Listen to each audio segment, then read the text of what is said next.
Le Real Madrid l'emporte 2-0 aujourd'hui face à l'Inter Milan en Ligue des Champions. Le Real Madrid est bien positionné. Ils sont deuxième du groupe derrière le Borussia Mönchengladbach. Ce week-end, quand le Real a joué ici face à Villarreal, ils ont fait match nul 1-1. Dans le débrief, j'avais dit que j'avais été, je dis bien, impressionné par ce Real-là. Pourquoi? Parce que le Real, malgré le match nul, ils avaient bien joué. Moi, il y a des choses qui m'intéressent sur un terrain de foot. C'est lesquelles? C'est les mouvements. C'est lesquelles? C'est les connexions. Et ce Real-là, je me rends compte que ce milieu de terrain-là, avec Martin Odegaard, en toute honnêteté, il fonctionne bien, il est bien où il est. Le petit Odegaard, il amène de la fluidité. Il amène de la fluidité. Il est intéressant dans tout ce qu'il fait. Son mouvement sans ballon est très intéressant. Aujourd'hui, il arrive, je dis bien, à bien se mouiller dans ce milieu de terrain à côté de Toni Kroos et de Luka Modric. En toute honnêteté, aujourd'hui, si tu regardes la première mi-temps du Real, tu regardes les 20 premières minutes du Real, tu es bluffé. Tu es bluffé. Ça va très très vite. Les mouvements, ils sont parfaits. Odegaard, c'est lui qui réussit à trouver le décalage direct pour Nacho dans la profondeur. Nacho, il réussit à avoir son penalty. Je vais revenir sur la polémique du penalty. Ne vous inquiétez pas. Mais à un moment donné, soyons très très sérieux. Je dis bien, tactiquement parlant, aujourd'hui, ce Real-là, quand même, il a proposé quelque chose d'intéressant pendant 2 matchs d'affilée. J'ai hâte de les voir ce week-end. Parce qu'en toute honnêteté, je dis bien, si le Real continue à jouer comme ça risque d'être chaud. Si le Real continue à jouer comme ça, avec des si on pourrait mettre Paris en bouteille. Mais le problème, c'est qu'on n'est pas dans le conditionnel. Il va falloir que Zinedine Zidane, il continue, je dis bien, à surfer sur ce momentum-là. Et ce momentum-là passe à travers certains joueurs. J'ai parlé tout à l'heure du boy Odegaard qui revient de blessure. Petit à petit, prend de la confiance. Il commence à s'installer dans ce milieu de terrain-là. Les vétérans à côté de lui, les Modric, les Toni Kroos lui donnent du respect. Donc ça le met en confiance. C'est bien pour le gamin norvégien. Mais à côté, il y a un autre joueur qui quand même, ça fait 2 matchs, il commence à devenir pertinent. Eh oui, Eden Hazard quand même, Eden Hazard, j'ai toujours dit que le jour où Eden Hazard va revenir, je dis bien à un top niveau, ça va être comme un nouveau recrutement. Parce que Hazard, depuis qu'il a quitté Chelsea et qu'il est arrivé au Real, les fans du Real, je dis bien, les Madrilènes n'ont jamais vu Eden Hazard au plein potentiel. Le Eden Hazard que nous, on connaît en première ligue. Le Eden Hazard qui claquait des buts face à Arsenal, West Ham, etc.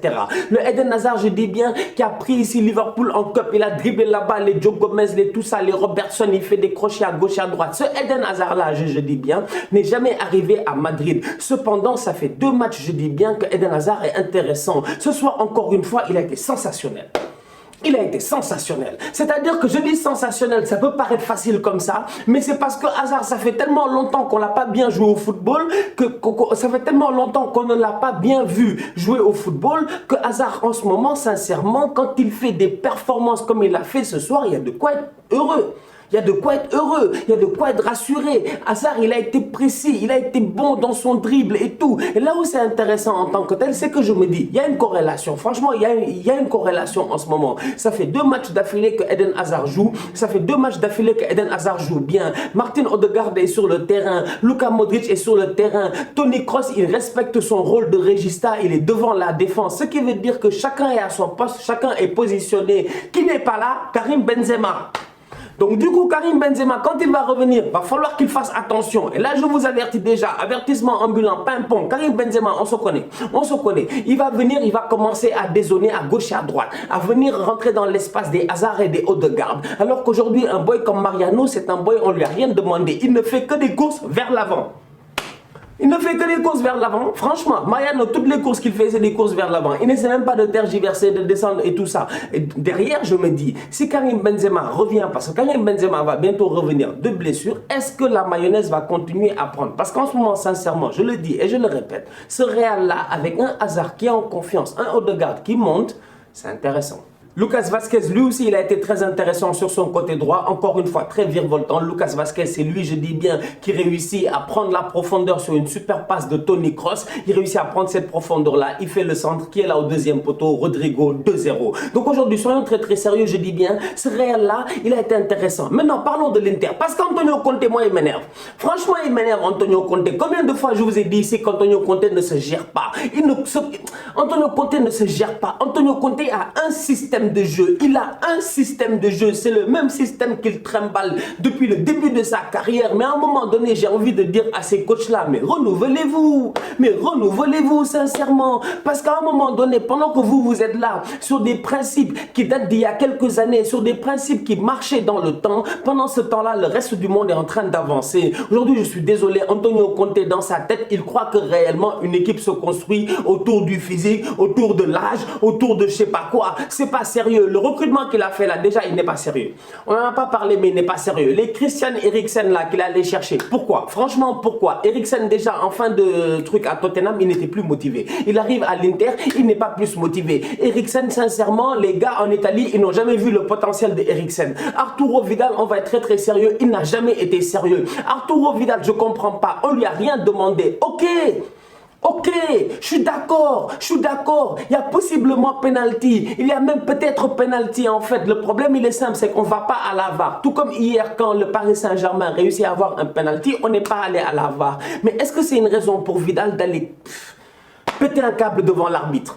C'est-à-dire que Vidal, en fait, on siffle pas penalty. Le match est un match aussi important pour l'Inter. L'Inter doit gagner. L'Inter ne peut pas perdre. Gladbach a déjà gagné. Tout le monde sait que Gladbach a déjà gagné parce que Gladbach a joué avant l'Inter. Aujourd'hui, les gars de l'Inter, ils comprennent, je dis bien, l'importance de ce match-là. Un joueur avec l'expérience d'Arturo Vidal, il ose, je dis bien, prendre un carton rouge pour contestation. Sincèrement, je suis désolé. Penalty ou pas penalty, ça ne m'intéresse pas. Ce qui m'intéresse, c'est l'attitude du joueur. Et l'attitude du joueur, elle est déplorable.